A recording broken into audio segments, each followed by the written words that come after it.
Okay. Hi everybody, this is Lokesh. இந்த channel வந்து பார்த்தீங்கன்னா உங்களுக்கு stock market, real estate, gold and silver பற்றின இன்ஃபர்மேட்டிவான நாலேஜ் டெய்லி அப்டேட்ஸ் இருக்கும். ஸோ பேசிக்கலி வந்து பார்த்தீங்கன்னா ஒரு ஃபைனான்ஷியல் ஸ்டெபிலிட்டி கிரியேட் பண்ணுறதுக்கான சேனலாக தான் இதை நான் பார்க்குறேன். ஸோ என்னோட ஃபைனான்ஷியல் டிசிஷன்ஸ், இன்வெஸ்ட்மெண்ட்ஸ் எல்லாத்துலேயும் இதை ஷேர் பண்ணவும் செய்வேன். ஸோ ஓகே, இன்னைக்கு தான் இதோட ஃபர்ஸ்ட் வீடியோ. ஸோ ஏதாவது இதில் கரெக்ஷன்ஸ் இருந்தாலும் நீங்கள் சொல்லுங்கள். உங்களுக்கு இந்த நாளத்துல stock market, real estate, gold and சில்வர்ல எந்த டவுட் இருந்தாலும் நீங்க சொல்லுங்க. எனக்கு தெரிஞ்சதை நான் உங்களுக்கு ஷேர் பண்றேன், தெரியாத ரிசர்ச் பண்ணிட்டு உங்களுக்கு ஷேர் பண்றேன். Okay, get in to the video. So first வந்து பாத்தீங்கன்னா ட்ரம்ப் வந்து பாத்தீங்கன்னா ஒரு 10% டாரிஃப் வந்து யூரோப்பியன் கண்ட்ரிஸ்ல இம்போஸ் பண்ணியிருக்காரு. அது பேசிக்கலி எதனால வந்து பாத்தீங்கன்னா இந்த கிரீன்லேண்ட் அக்யூசியேஷனால தான். ஸோ ட்ரம்ப்பும் வந்து ரொம்ப நாளாக இந்த கிரீன்லேண்ட் அக்யூசியேஷன் பண்றதுக்கு ட்ரை பண்ணிட்டு இருக்காரு. பட் அதுக்கு மற்ற 8 யூரோப்பியன் கண்ட்ரிஸ் யாரும் பெரிய அளவில் சப்போர்ட் பண்ணல. ஸோ அதுக்கான அக்ரெசிவ் ஆக்ஷனா இப்போ வந்து பார்த்தீங்கன்னா ஒரு 10% டாரிஃப் வந்து இம்போஸ் பண்ணியிருக்காரு. ஸோ அது மட்டும் இல்லாமல் இன்னும் ஒரு 6 months டைம் பீரியட்ல அவங்க அதுக்கு ஒத்துக்கலைன்னா அகெயின் ஒரு 25% டாரிஃப் ஜூன் 1ல இருந்து 2026 இம்போஸ் பண்ற மாதிரி சொல்லியிருக்காரு. ஸோ வெயிட் பண்ணி தான் பார்க்கணும். ஸோ ட்ரம்ப் எதுலேயும் பேக் அடிக்கிற மாதிரி தெரியல. அவர் இந்தியாலேயும் சரி மற்ற கண்ட்ரிஸ்லேயும் சரி டாரிஃப் அவர் மட்டும் போட்டுட்டே தான் இருக்காரு. நம்ம மார்க்கெட்டும் அதனால ஒரு ஸ்டெபிலிட்டி லூஸ் பண்ணிட்டு இருக்கு. ஸோ ஐ திங்க் நாளைக்கு கோல்டு அண்ட் சில்வர் நல்ல பம்ப் இருக்கலாம். ஸோ ஆல்ரெடி வந்து பார்த்தீங்கன்னா கோல்டு வந்து 22 கேரட் கோல்டு வந்து பார்த்தீங்கன்னா 13,180 இருக்கு. அண்ட் சில்வர் வந்து பார்த்தீங்கன்னா ஒரு கிராமுக்கு 310 இருக்கு. ஸோ நாளைக்கு கண்டிப்பாக ஒரு பம்ப் எதிர்பார்க்கலாம். வெயிட் பண்ணி பார்ப்போம். நாளைக்கு வீடியோவில் அதை பற்றின அப்டேட் கொடுக்குறேன். ஸோ அடுத்து வந்து பார்த்தீங்கன்னா ரிலையன்ஸ் இண்டஸ்ட்ரீஸ் வந்து ரிசல்ட் ரிலீஸ் பண்ணியிருக்காங்க.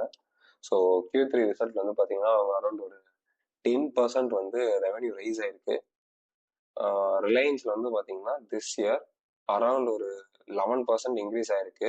7,629 crores ஆக்சுவலி ஆக்குபை பண்ணியிருக்காங்க இந்த இயர்ல. இது ஆக்சுவலி ஒரு பெரிய ப்ராஃபிட் சொல்லலாம். ஏன்னா இப்போ ஏர்டெல் அடுத்து பார்த்தீங்கன்னா ப்ராஃபிட் மேக்கிங்ல ரிலையன்ஸ் மட்டும்தான் நல்லா போயிட்டு இருக்கு. ஸோ கூடிய சீக்கிரம் ஏர்டெல்லும் ரிலையன்ஸும் ஈக்குவல் ஆகிறதுக்கு கூட சான்சஸ் இருக்கு. பட் ஆனால் பர் ஷேர் ப்ராஃபிட் வந்து பார்த்தீங்கன்னா ரிலையன்ஸ் வந்து இன்க்ரீஸ் பண்ணலை. மேபி அது இன்க்ரீஸ் பண்ணுறப்போ ஏர்டெல்க்கு யூசர் ஷிஃப்ட் ஆகலாம்னு நினைக்கிறேன். அதை பற்றின டீட்டெயில்ஸ் பார்ப்போம். ஓகே, ஸோ இப்போ வந்து பார்த்தீங்கன்னா ஆவரேஜ் ரெவன்யூ பர் யூசர் வந்து பார்த்தீங்கன்னா 213 rupeesல இன்க்ரீஸ் ஆயிருக்கு. லாஸ்ட் குவார்டர் வந்து பார்த்தீங்கன்னா 211.4 தான் இருந்திருக்கு. எப்படி பார்த்தாலும் ஒரு 1.1% கிட்ட இன்க்ரீஸ் பண்ணியிருக்காங்க. பட் ஆனால் அவங்க இன்னும் இன்க்ரீஸ் பண்ணணும். ஏன்னா இப்போ அவங்க மேஜராக ஃபோக்கஸ் பண்ணுறது பார்த்தீங்கன்னா டெலிகாம் செக்டர்ல தான். அண்ட் அதர் ஃபேஷன் இதில் தான் வந்து மேஜராக ஃபோக்கஸ் அவங்களுக்கு புஷ் ஆகிட்டு இருக்கு. ஏன்னா ஃபியூச்சர் ஆயில் பேஸ் பண்ணி இருக்கும், அவ்வளோ சீக்கிரத்தில் டவுன் ஆகாது. இன்னும் ஒரு 10 to 15 years இருக்கும்.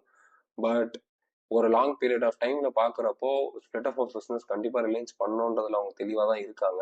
ஸோ ஸ்டாக் எப்படியும் உங்களுக்கு பெரிய அளவுல டவுன்ஃபால் இருக்க போறது இல்லை. பட் ஒரு சஸ்டெயினோ ஒரு ஸ்மால் ட்ராப்போ கண்டிப்பா ரீசெண்ட் டைம்ஸ்ல எதிர்பார்க்கலாம். ஸோ நீங்க ஆப்ரேட்டிங் ப்ராஃபிட் கூட பாத்தீங்கன்னா அவங்களுக்கு ஒண்ணுமே பெரிய அளவில் ஆக்சுவலி க்ரோத்தே இல்லை. வெறும் ஒரு 1.5% தான் க்ரோத் இருந்திருக்கு லாஸ்ட் குவார்ட்டருக்கும் இப்போக்கும். ரொம்ப ட்ராப் இருக்கு. நீங்க வெறும் ஒரு 1% நெட் ப்ராஃபிட் தான் புக் பண்ணியிருக்காங்க. ஆக்சுவலி வந்து பாத்தீங்கன்னா ரிலையன்ஸ் ஜென்ரலி ஒரு 7 to 8% இன்க்ரீஸ் இருக்கும். பட் திஸ் குவார்ட்டர் வந்து பாத்தீங்கன்னா ரொம்பவே ப்ராஃபிட் வந்து டிக்ரீஸ் ஆயிருக்கு. டிக்ரீஸ்ன்னு சொல்ல மாட்டேன், குவார்ட்டர் ஆன் குவார்ட்டர் இன்க்ரீஸ் ஆயிருக்கு. பட் த பர்சன்டேஜ் லெவல் வந்து பாத்தீங்கன்னா பெரிய அளவில் ஒரு இன்க்ரீஸ் இல்லை. ஸோ ஐ திங்க் நாளைக்கு ரிலையன்ஸை போட்டு அடிக்கிறதுக்கு தான் ஹெவி சான்சஸ் இருக்கு.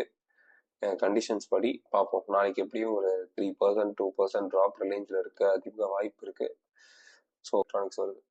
ஓகே, நாளைக்கு என்னென்ன Q3 ரிசல்ட் வருதுன்னு பார்ப்போம்.